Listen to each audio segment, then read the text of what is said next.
Hello बच्चों, मैं हूं आपका अपना दोस्त एम यादव और आप देख रहे हैं आपका अपना YouTube channel my cute chemistry. तो अभी तक हम लोगों ने पिछले लेक्चर में स्ट्रक्चर ऑफ एटम के पिछले लेक्चर में हमने देखा ब्लैक बॉडी रेडिएशन, किस तरीके से ब्लैक बॉडी ब्लैक बॉडी से रेडिएशन इमिट होता है और वो किस तरीके से ब्लैक बॉडी रेडिएशन को एब्जॉर्ब करता है। इन सारी चीजों के बारे में हमने देख लिया। Black body radiation wave nature कभी भी ब्लैक बॉडी रेडिएशन के बारे में नहीं बता पाता, लेकिन particle nature black body radiation के बारे में अच्छे से समझा पाता है और इसके लिए हमने प्लैंक क्वांटम थ्योरी पढ़ी थी। अब उसी पार्टिकल नेचर का सेकेंड एप्लीकेशन है जिसे हम लोग बोलते हैं फोटो इलेक्ट्रिक इफेक्ट। तो आज के लेक्चर में हम लोग बात करेंगे फोटो इलेक्ट्रिक इफेक्ट के बारे में। सबसे पहले 1887 में एच हर्ज इन्होंने पहला एक्सपेरिमेंट किया था फोटो इलेक्ट्रिक इफेक्ट के लिए। स्टार पॉइंट बनाएं और नोट करें। इन 1887 एच हर्ज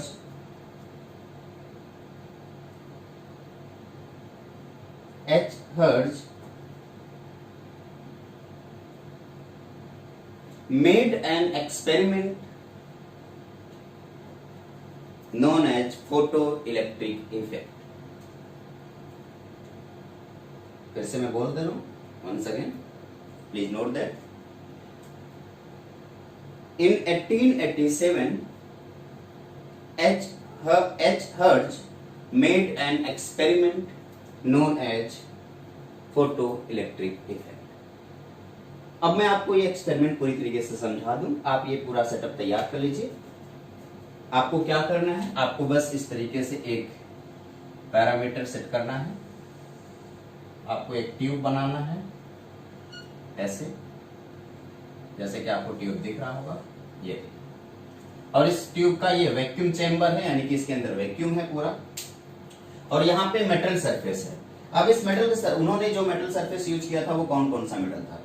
वो पोटेशियम था, उन्होंने सोडियम यूज किया, उन्होंने पोटेशियम यूज किया, उन्होंने रुबिडियम यूज किया, उन्होंने सीजियम यूज किया।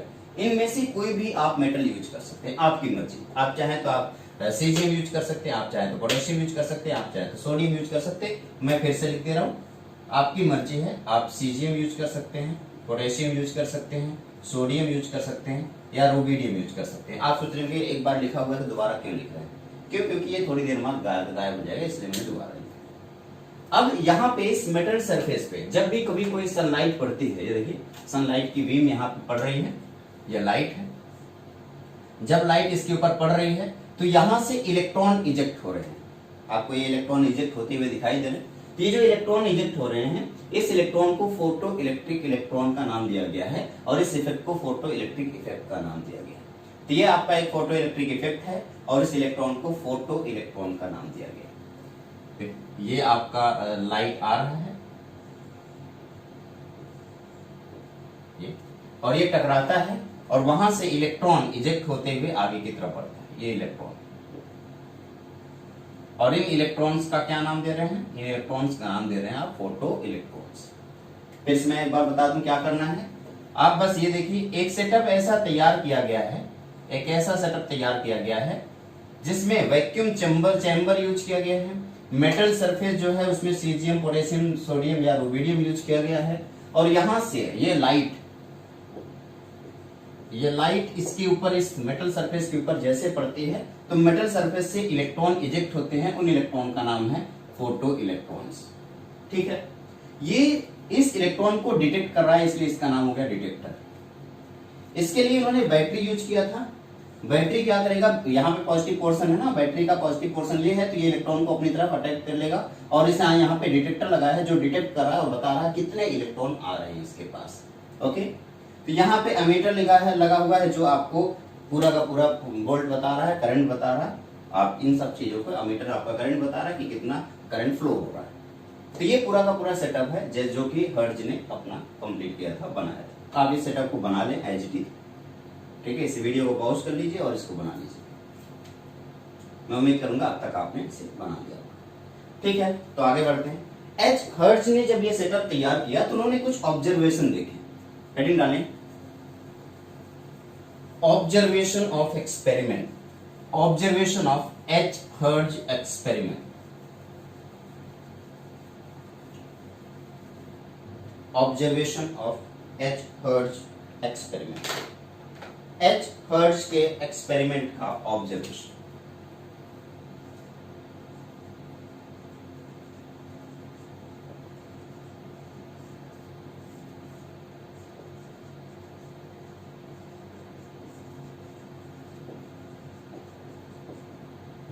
Observation of hertz experiment. Hertz experiment का जो ऑब्जर्वेशन है उसको मैं यहाँ पे बता दे रहा हूँ। देखिए फर्स्ट एक्सपेरिमेंट उनका जो ऑब्जर्वेशन था, no electrons are ejected from the metal if the incident light has frequency of less than certain minimum frequency value called is threshold frequency. जो इलेक्ट्रॉन इजेक्ट हो रहा था जब उन्होंने लाइट डाला तो लाइट डालते समय इस बात को ध्यान रखा गया, वो काउंट करते रहे कि लाइट डालते समय कौन कितनी फ्रीक्वेंसी की लाइट हम उसके ऊपर डाल रहे हैं। जब आप पहले उन्होंने बहुत ही लो फ्रीक्वेंसी की लाइट डाला, कोई इलेक्ट्रॉन डिटेक्टर ने कोई इलेक्ट्रॉन डिटेक्ट नहीं किया।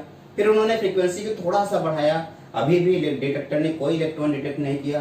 फिर से उन्होंने फ्रीक्वेंसी को थोड़ा और बढ़ाया, डिटेक्टर ने कोई इलेक्ट्रॉन डिटेक्ट नहीं किया। लेकिन जरा सा फ्रीक्वेंसी और बढ़ा दिया और इलेक्ट्रॉन डिटेक्ट करने लगा, डिटेक्टर ने इलेक्ट्रॉन को डिटेक्ट कर दिया। यानी कि वो मिनिमम फ्रीक्वेंसी जिस पर इलेक्ट्रॉन इजेक्ट होना शुरू हो गए, उस मिनिमम फ्रीक्वेंसी को उन्होंने थ्रेशोल्ड फ्रीक्वेंसी का नाम दिया। ये पहला ऑब्जर्वेशन तो यही था। नोट करें, फर्स्ट ऑब्जर्वेशन है no electron are ejected from the metal if the incident light has frequency of less than a certain minimum frequency value called the threshold frequency nu naught। इसे nu naught से represent करेंगे। This is the first observation. इसी तरीके से उन्होंने एक और observation, जो भी ऑब्जर्वेशन देखा उसमें सेकंड जो ऑब्जर्वेशन था वो कुछ अलग नहीं था, कुछ ऐसे ही था। जब इलेक्ट्रॉन इजेक्ट हो रहा है तो इलेक्ट्रॉन इजेक्ट होगा तो आपको ये भी तो पता है वो इजेक्ट होगा तो कुछ काइनेटिक एनर्जी के साथ इजेक्ट होगा। तो उन्होंने कहा number of photo electrons ejected is directly proportional to intensity और ब्राइटनेस ऑफ द लाइट। जो लाइट आप उसके ऊपर डाल रहे हैं मेटल सरफेस के ऊपर, उसकी ब्राइटनेस कितनी ज्यादा है, उसकी इंटेंसिटी कितनी ज्यादा है। जितनी ज्यादा इंटेंसिटी होगी उतने ज्यादा नंबर ऑफ इलेक्ट्रॉन निकलेंगे, जितनी ज्यादा ब्राइट लाइट आप डालेंगे उतनी ज्यादा इलेक्ट्रॉन निकलेंगे। तो ये सेकेंड ऑब्जर्वेशन था, number of photo electrons ejected is directly proportional to the intensity और brightness of the incident light. And third और सबसे इंपॉर्टेंट पॉइंट जो आपको याद रखना चाहिए, ज्यादातर बच्चे ये कंफ्यूज हो जाते हैं इसमें, लेकिन आप कंफ्यूज नहीं होंगे। और थर्ड और सबसे लास्ट पॉइंट कौन सा है मैं बता दे रहा हूं। The kinetic energy of the ejected electrons is directly proportional to the frequency of the incident light. Note करें, काइनेटिक एनर्जी फ्रीक्वेंसी के डायरेक्टली प्रोपोर्शनल है, but number of electron brightness के डायरेक्टली प्रोपोर्शनल है। जो इलेक्ट्रॉन इजेक्ट हो रहे हैं ये ब्राइटनेस के डायरेक्टली प्रोपोर्शनल है। जितना ज्यादा ब्राइट लाइट डालेंगे उतने ज्यादा नंबर ऑफ इलेक्ट्रॉन इजेक्ट होंगे। लेकिन जितना ज्यादा फ्रीक्वेंसी की लाइट आप उसके ऊपर डाल रहे हो, ब्राइटनेस सेम रखो, फ्रीक्वेंसी बढ़ा दो, और अगर आपने फ्रीक्वेंसी बढ़ा दिया तो फ्रीक्वेंसी से इलेक्ट्रॉन तो उतने ही इजेक्ट होंगे, इलेक्ट्रॉन उतने ही इजेक्ट होंगे, बट जो इलेक्ट्रॉन इजेक्ट हो रहा है उसकी काइनेटिक एनर्जी इस बार ज्यादा होगी। तो तीन पॉइंट है, इन तीनों पॉइंट को नोट करें जल्दी से। ये उनका ऑब्जर्वेशन था, हर्ट्ज के एक्सपेरिमेंट का ऑब्जर्वेशन। बहुत ही इंपॉर्टेंट एक्सपेरिमेंट है ये और बहुत ही इंपॉर्टेंट ऑब्जर्वेशन भी है। फिर से एक बार बोलो, फटाफट नोट करें। No electrons are ejected from the metal if the incident light has frequency of less than a certain minimum frequency value called the threshold frequency represented by nu naught। Second one, the number of photo electrons ejected is directly proportional to the intensity or brightness of the incident light। And third one and last one is the kinetic energy of the ejected electron is directly proportional to the frequency of incident light। जितना ज्यादा light की frequency होगी उतनी ज्यादा kinetic energy के साथ electron flow होंगे। ये तीन ऑब्जर्वेशन बहुत ही इंपॉर्टेंट ऑब्जर्वेशन। वो अलग बात है कि एच हर्ट्ज ने इसके बारे में और कुछ बातें नहीं बताई। क्यों? क्योंकि क्लासिकल फिजिक्स को लेके अगर हम चलें तो क्लासिकल फिजिक्स का जो लॉ ऑफ क्लासिकल फिजिक्स है उसके अकॉर्डिंग ये तीनों वैल्यू फेल हो जाती है। Law of classical physics in तीनों वैल्यू को गलत ठहरा देता है। क्यों? क्योंकि लॉ ऑफ क्लासिकल फिजिक्स कुछ अलग ही तरीके से डिपेंड करता है, उनके according number of electron ejected and kinetic energy this is directly proportional to intensity of light radiation. Law of classical physics ये कहता है कि नंबर ऑफ इलेक्ट्रॉन जो इजेक्ट हो रहे हैं वो इंटेंसिटी ऑफ लाइट रेडिएशन की जो इंटेंसिटी है उसके डायरेक्टली प्रोपोर्शनल होनी चाहिए, और साथ ही साथ काइनेटिक एनर्जी भी डायरेक्टली प्रोपोर्शनल होना चाहिए इंटेंसिटी ऑफ लाइट के। बट अभी अभी हमने क्या पढ़ा है, kinetic energy of electron is directly proportional to frequency of light. अभी हमने जो पढ़ा है वो जो ऑब्जर्वेशन था, ऑब्जर्वेशन क्या बता रहा था, ऑब्जर्वेशन बता रहा था कि काइनेटिक एनर्जी फ्रीक्वेंसी के डायरेक्टली प्रोपोर्शनल है, लेकिन लॉ ऑफ क्लासिकल फिजिक्स ये कहता है कि काइनेटिक एनर्जी इंटेंसिटी के डायरेक्टली प्रोपोर्शनल है, और इस वजह से हर्ट्ज कंफ्यूज हो गए, हर्ट्ज कंफ्यूज हो गए और उन्होंने अपने इस एक्सपेरिमेंट को बंद करके रख दिया। फिर जब इस एक्सपेरिमेंट को कंप्लीटली बंद कर दिया गया, देखिए लॉ ऑफ क्लासिकल फिजिक्स का ये कहना है कि इंटेंसिटी अगर आपने बढ़ा दिया तो नंबर ऑफ इलेक्ट्रॉन बढ़ जाएंगे।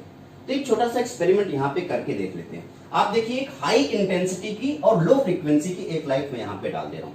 ये जो आपको लाइट दिख रही है ये इसकी इंटेंसिटी बहुत ज्यादा है लेकिन फ्रीक्वेंसी बहुत कम है, तो क्या आपको कोई इलेक्ट्रॉन निकलता हुआ दिख रहा है? आप कहेंगे नो इलेक्ट्रॉन, कोई भी इलेक्ट्रॉन नहीं निकल रहा है। लेकिन वहीं अगर मैं आपसे ये कहता कि आप इंटेंसिटी को कम कर दो बट फ्रीक्वेंसी बढ़ा दो, फ्रीक्वेंसी को 5.1 से इतना कर दिया गया बट इंटेंसिटी कम कर दिया गया, तब देखा गया कि इलेक्ट्रॉन यहाँ पे इजेक्ट हो रहे हैं।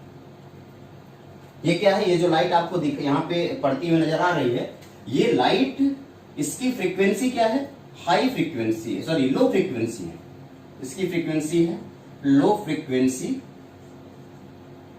Frequency low frequency and high intensity.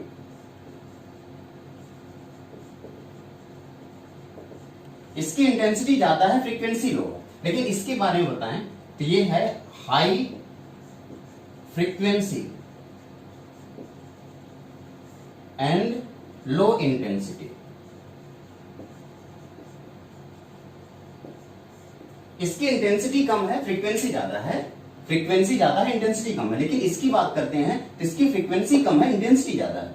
बताइए इलेक्ट्रॉन किस में इजेक्ट हो रहे हैं? इलेक्ट्रॉन किस में इजेक्ट हो रहे हैं? आप कहेंगे सर इलेक्ट्रॉन इसमें तो इजेक्ट ही नहीं हो रहे, अब इसमें इलेक्ट्रॉन नहीं इजेक्ट हो रहे हैं जबकि इसकी फ्रीक्वेंसी सिर्फ फ्रीक्वेंसी लो है, इंटेंसिटी ज्यादा है, तो इलेक्ट्रॉन क्यों नहीं इजेक्ट हो रहे हैं? लॉ ऑफ क्लासिकल फिजिक्स तो ये कह रहा है ना कि इंटेंसिटी ज्यादा हुई तो इलेक्ट्रॉन ज्यादा इजेक्ट होंगे। इसका मतलब लॉ ऑफ क्लासिकल फिजिक्स कुछ अलग बोल रहा है और ये जो हर्ट्ज का ऑब्जर्वेशन है ये कुछ अलग कह रहा है। यहां पे देखें लो इंटेंसिटी, इंटेंसिटी लो है और फ्रीक्वेंसी ज्यादा है, तो वही लॉ ऑफ क्लासिकल फिजिक्स तो यहां पे फेल हो रहा है। इसका मतलब ये हुआ कि अगर ये हमने इंटेंसिटी को बढ़ा दिया, पहले 4.3 था और अभी 5.1 कर दिया, इसका मतलब ये हुआ कि 4.3 5.1 पे अगर इलेक्ट्रॉन इजेक्ट हो रहा है जिससे थोड़ा सा पहले उसका थ्रेशोल्ड फ्रीक्वेंसी होगी। तो मैं आपको बता दूं threshold frequency of potassium metal this is equal to 5 × 10⁻14 hertz, क्योंकि हर्ट्ज ने ये बात बताई थी। देखें द थ्रेशोल्ड फ्रीक्वेंसी जो है, the threshold frequency of potassium metal this is equal to 5.0 × 10⁻14 hertz. क्यों? क्योंकि 5.1 से 5.2 तक अगर आप ले जा रहे हैं तो इलेक्ट्रॉन इजेक्ट हो रहा है, तो 5 से इलेक्ट्रॉन इजेक्ट होना शुरू हुआ है, तो वही इसका क्या हो गया, ये इसका थ्रेशोल्ड फ्रीक्वेंसी हो गया। ओके, जरा इसे नोट करें, इन सारे पॉइंट को नोट करें, उसके बाद आगे। अब एच हर्ट्ज ने अपने इस एक्सपेरिमेंट को अच्छे से कर तो लिया बेटा, बना तो लिया, लेकिन सक्सेस नहीं हो पाए। क्यों? क्योंकि वो क्लासिकल फिजिक्स के चक्कर में पड़ गए।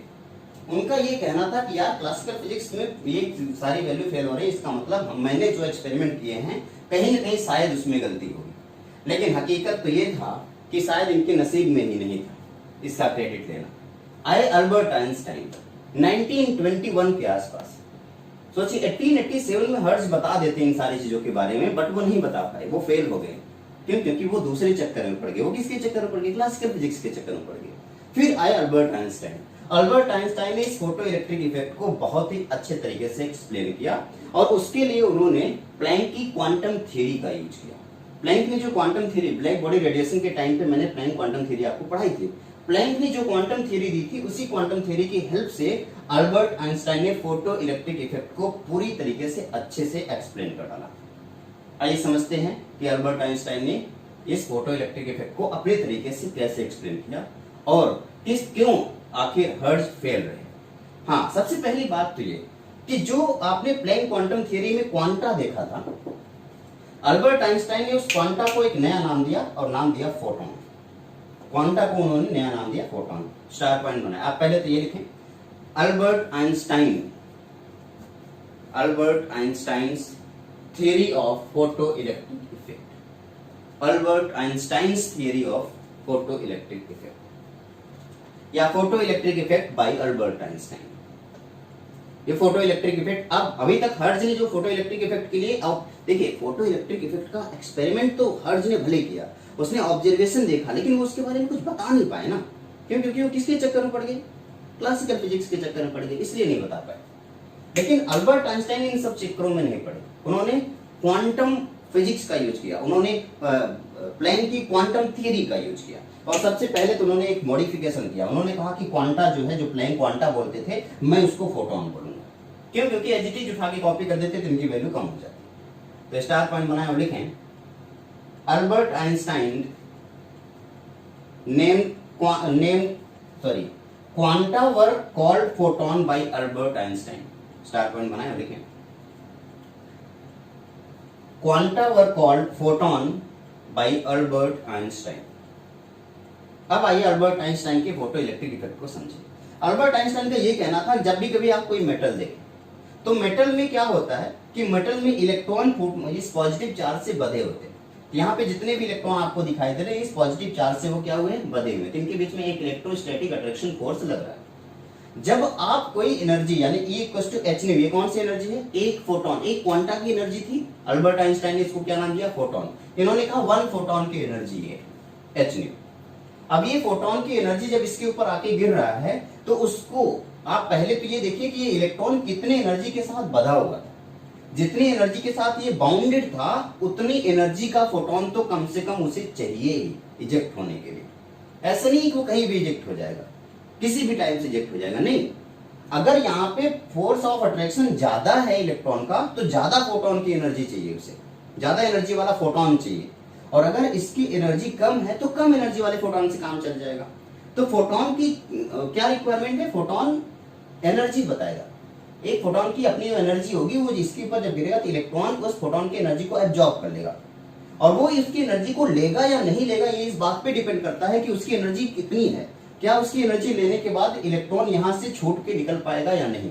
अगर निकल पाएगा तो ही उसकी एनर्जी को एब्जॉर्ब करेगा, अदरवाइज उसको वापस भेज देगा, नहीं एब्जॉर्ब करेगा।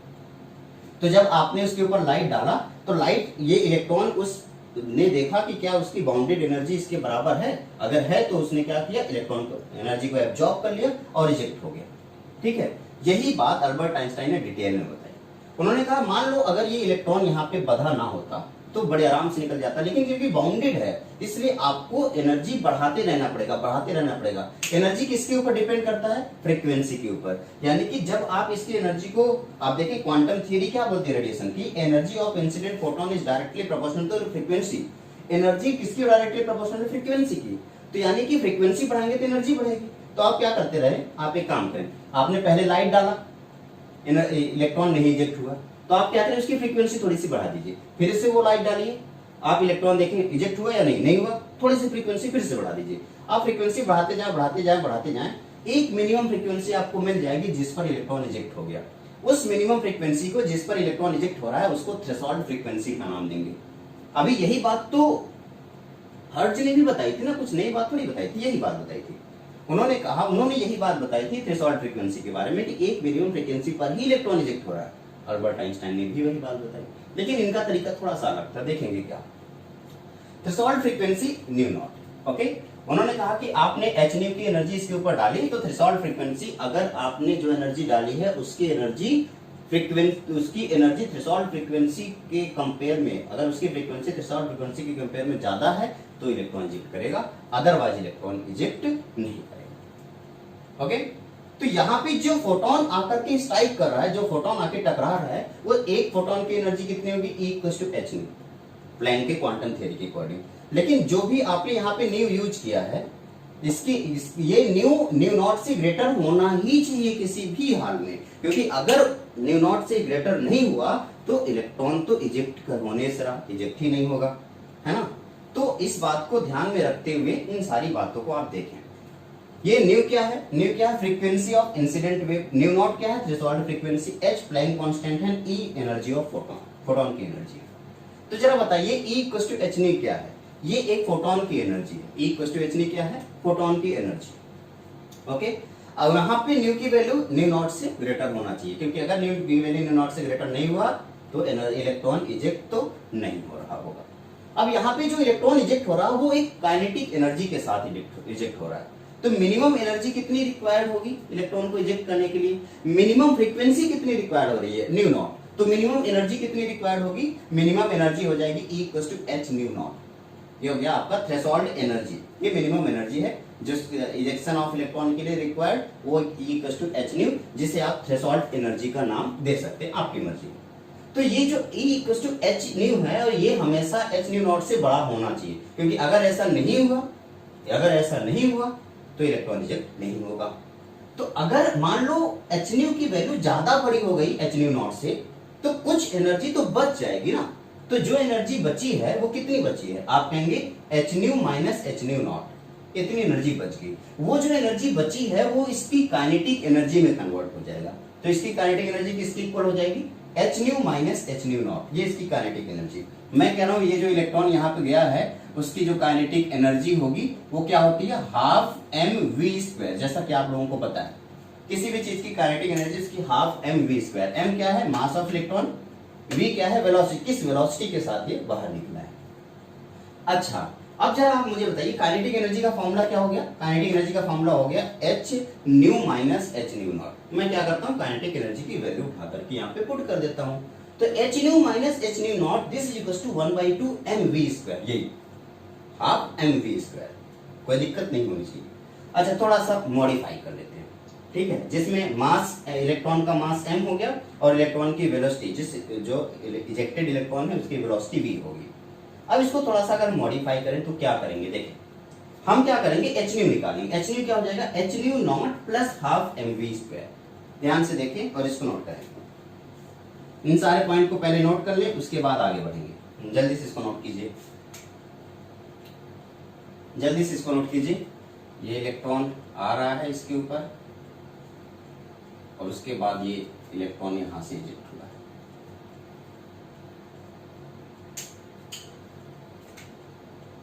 जल्दी से इसको नोट कर लीजिए बेटा, हो नोट कर लिए होंगे आप नोट करने के लिए वीडियो को पॉज करके उसके बाद नोट कर सकते हैं, ठीक है। अब आगे बढ़ते हैं।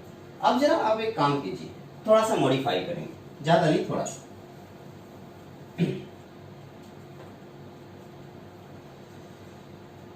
अब देखिए h nu equals to H nu naught plus half m v square. H nu naught तो कांस्टेंट है, क्यों, क्योंकि एक मिनिमम एनर्जी की रिक्वायरमेंट होगी, वो तो हमेशा एक मेटल के लिए वो हमेशा कांस्टेंट रहेगी, तो किसी एक मेटल की ही तो बात कर रहे हैं, उसके लिए कांस्टेंट होगी। हमने बस उसके कांस्टेंट को डब्ल्यू नॉट या वर्क फंक्शन का नाम इसको दे दिया। ये डब्ल्यू नॉट क्या हो गया आपका, ये आपका हो गया वर्क फंक्शन। तो अगर ये वर्क फंक्शन है तो इसकी जगह पे एच न्यू नॉट की जगह पे क्या लिख सकते हैं, आप लिख सकते हैं वर्क फंक्शन। ओके, तो ये वाला जो पोर्शन, जरा ध्यान से सारी बातों को जरा ध्यान से देखिए। मैं कह रहा हूं अगर आपको ये चाहिए, वर्क फंक्शन तो यही है ना, तो ये वर्क फंक्शन है एच न्यू नॉट, इसे मैं लिख दे रहा हूं वर्क फंक्शन, ये है आपका वर्क फंक्शन। तो वर्क फंक्शन की वैल्यू एच न्यू नॉट की वैल्यू कैसे होगी, h nu minus half m v square, ये वर्क फंक्शन की वैल्यू होगी, ठीक है। मेरे ख्याल से आपको कोई दिक्कत नहीं होगी वर्क फंक्शन की वैल्यू निकालने में, आप बड़े प्यार से वर्क फंक्शन की वैल्यू निकाल सकते हैं, ठीक है।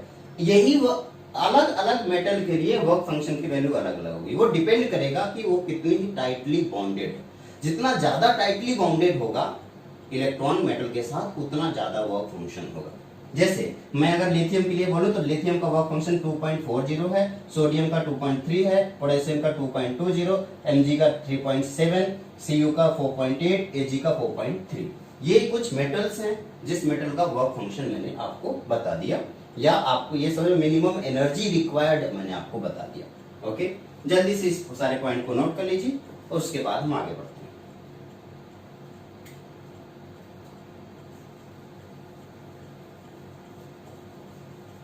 चलिए, मैं उम्मीद करूंगा अब तक आप इस चीज को नोट कर चुके हैं।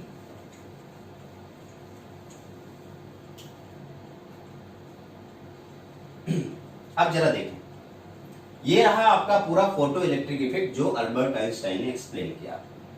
ठीक है, इससे पहले वो हर्ज भी चाहते तो इसको एक्सप्लेन कर सकते थे, लेकिन हर्ज नहीं एक्सप्लेन कर पाए। क्यों? क्योंकि वो चक्कर में पड़ गए, वो भी क्लासिकल फिजिक्स के। अगर वो क्लासिकल फिजिक्स के चक्कर में नहीं पड़े होते तो समझ लो कि ये हो जाता। अब एक काम करेंगे, हम ग्राफ पढ़ने की कोशिश करेंगे। अब काइनेटिक एनर्जी आपने वाई एक्सिस पर रख दिया और एक्स एक्सिस पे आपने फ्रीक्वेंसी रख दिया। जो इंसिडेंट लाइट है उस लाइट की फ्रीक्वेंसी एक्स एक्सिस पे और वाई एक्सिस पे उसकी काइनेटिक एनर्जी रख दिया। तो जरा बताइए, ये जो काइनेटिक एनर्जी है ये किसके ऊपर डिपेंड कर रही है?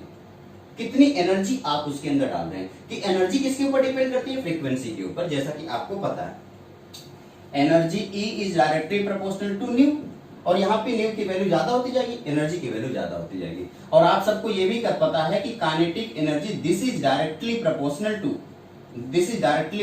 To H nu. जितना ज्यादा न्यू होगा उतनी ज्यादा काइनेटिक एनर्जी होगी। बट स्टार्ट कहां से होगी? इजेक्शन तो स्टार्ट होता है न्यू नॉट से, यानी कि जब आप न्यू नॉट तक पहुंचेंगे जब तक नहीं तब तक एक भी इलेक्ट्रॉन इजेक्ट नहीं होगा। जैसे आपकी फ्रीक्वेंसी न्यू नॉट पे पहुंच गई, अब इलेक्ट्रॉन इजेक्ट होना शुरू होगा। अब आप फ्रीक्वेंसी बढ़ाएंगे तो इलेक्ट्रॉन की काइनेटिक एनर्जी भी बढ़ती चली जाएगी, एक स्ट्रेट लाइन का ग्राफ बन जाएगा। जल्दी से इसको नोट कर लीजिए। ये आपका एक ऐसा ग्राफ है, किसके बीच में ग्राफ है? Frequency of incident light versus kinetic energy. ये काइनेटिक एनर्जी है और यहाँ पे फ्रीक्वेंसी है न्यू। तो न्यू वर्सेस काइनेटिक एनर्जी आपका ये ग्राफ दिखा है, ये स्ट्रेट लाइन है। आप सोच रहे होंगे ये कहां से आया स्ट्रेट लाइन? आइए देख लेते हैं। आपने अभी थोड़ी देर पहले half mv square kinetic energy का फॉर्मूला लिखा था। Kinetic energy this equals to H nu minus h nu naught, ऐसा कुछ किया था आपने, याद होगा तो, शायद आपको याद हो। तो अगर मैं इसको ऐसे लिखूं, ये आपका ये y है, अगर मैं इसको लिखूं ये y this is equals to M X minus C, ऐसा कुछ। तो y equals to M X minus C, ऐसा कुछ दिख रहा है आपको। ठीक है, ओके। तो ये काइनेटिक एनर्जी का जो फॉर्मूला हो गया वो कितना हो गया? H nu minus h nu not.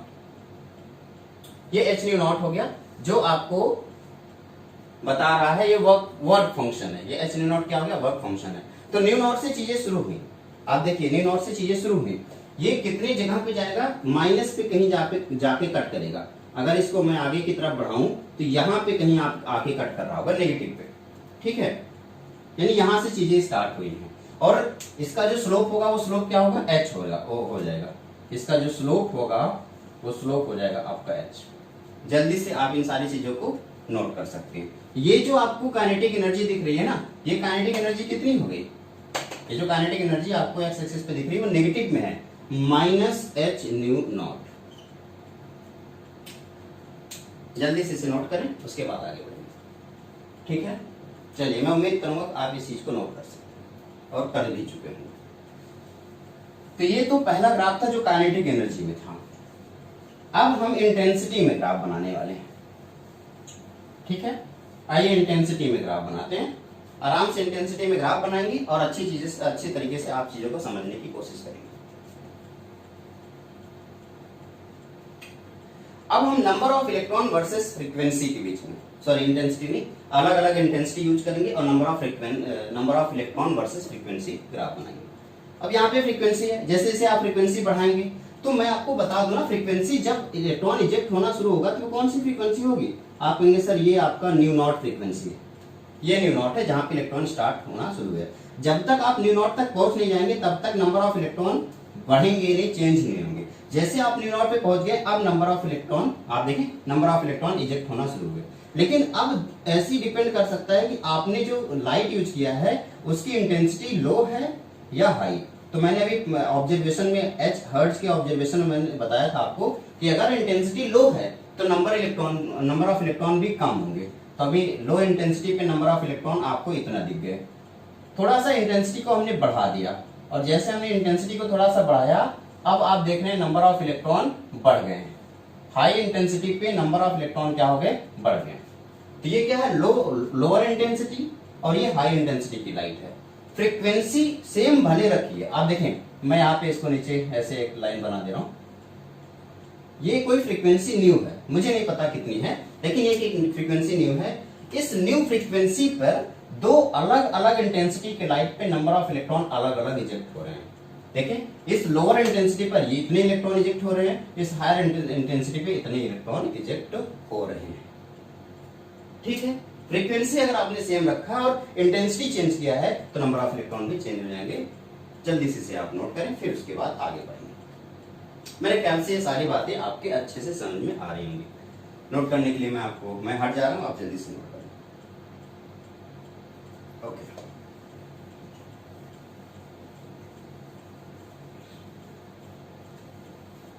Okay, तो इस तरीके से आपने intensity of light versus number of electron का ग्राफ देख लिया।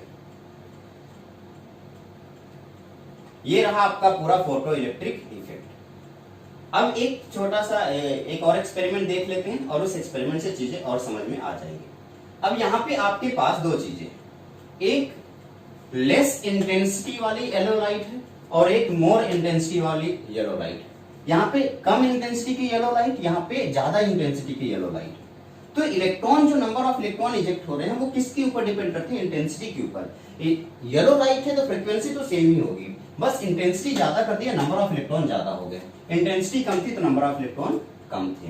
अब आपको मोर फोटो इलेक्ट्रिक इजेक्शन अगर आपको देखना होगा तो मोर इंटेंस लाइट आपको डालनी होगी। जितना ज्यादा ब्राइट लाइट उतना ज्यादा इलेक्ट्रॉन इजेक्ट हो रहा होगा, चाहे उनकी फ्रीक्वेंसी क्यों ना सेम हो, एनर्जी क्यों ना सेम हो।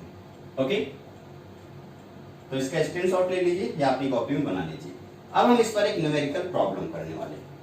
फटाफट तैयार हो जाइए न्यूमेरिकल प्रॉब्लम करने के लिए। Okay, are you ready? Yes, good.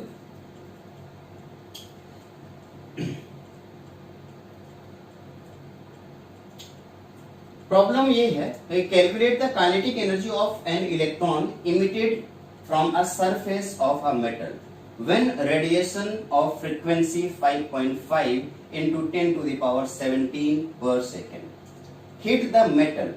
The work function of metal is 3.62 into 10 to the power minus 12 earth. आपको काइनेटिक एनर्जी कैलकुलेट करनी है। तो मैं उम्मीद करूंगा कि आप इसको सबसे पहले अपने खुद से करें। वीडियो को पॉज कर लीजिए और खुद से करने की ट्राई कीजिए। चलिए, मैं अभी करा दे रहा हूं, अगर आपने खुद से कर लिया है तो आप इसको मैच करें। स्टेप 1, सबसे पहले तो जितने भी चीजें आपको दिया है उन सारी चीजों को एक जगह कलेक्ट कर लीजिए। ओके, क्या क्या दिया है आपको? फ्रीक्वेंसी दे रखी है 5.5 इंटू 10 टू द पावर 17 पर सेकेंड। आपको वर्क फंक्शन दे रखा 3.62 into 10 to the power minus 12 erg, और साथ ही साथ आपको प्लैंक कांस्टेंट की वैल्यू दे रखी है 6.626 into 10 to the power minus 27 erg second. इन सारी चीजें को, ये सारे डेटा आपको गिवन है और काइनेटिक एनर्जी आपसे पूछा जा रहा है। सीधा फॉर्मूला यूज कीजिए, जो भी फॉर्मूला अभी आपको बताया गया। कौन कौन फॉर्मूला है? Kinetic energy equals to h nu minus work function या h न्यू नॉट। इन सारी वैल्यू को उठाइए और इसमें पुट कर दीजिए, और पुट करके एक बार काइनेटिक एनर्जी को कैलकुलेट करने की कोशिश कीजिए। बताइए काइनेटिक एनर्जी कितना आ जाएगा?